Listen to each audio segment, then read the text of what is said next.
Now, let's jump over to section 19 and set the stage. This is a very, very pivotal section in all of our canon of Scripture. Why?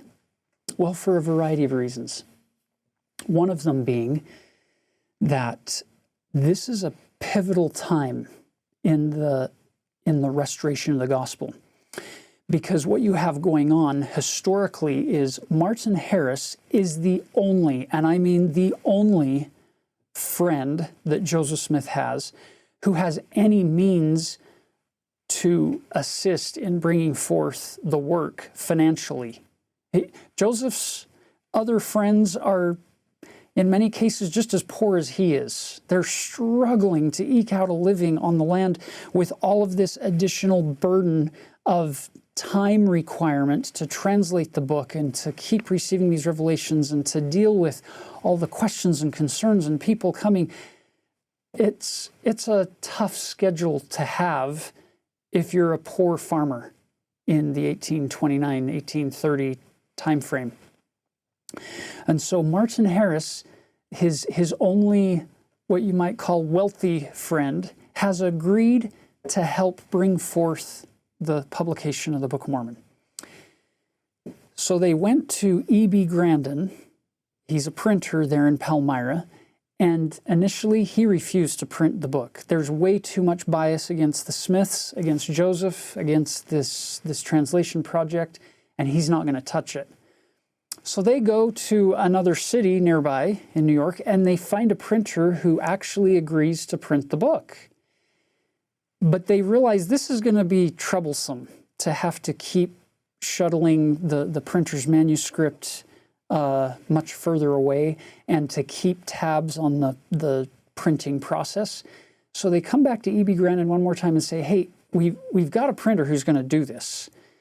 One of your competitors in a neighboring town, are you sure you aren't willing to do it? And he says, tell you what, if you will pay $3,000 up front to, if you'll pay that $3,000, I'll agree to print and publish these 5,000 copies of the book.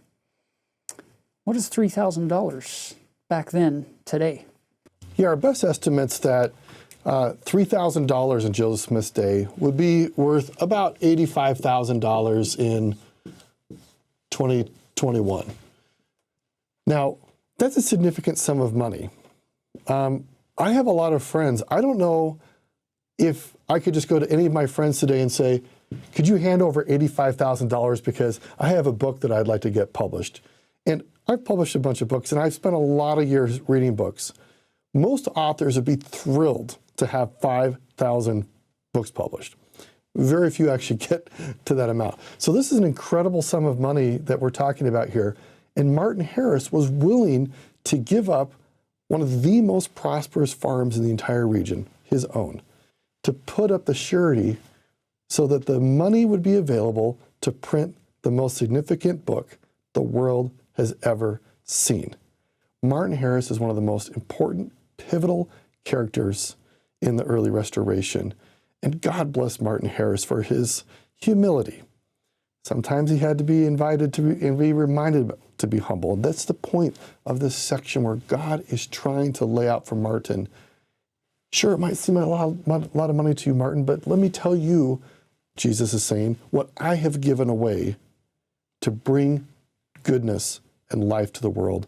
And so it's not a lot I'm asking of you, Martin. And so all of us might ask ourselves, how much has the Lord really asked of me? What am I really willing to put on the altar of sacrifice that I might bless the lives of those around me and bring forth God's kingdom?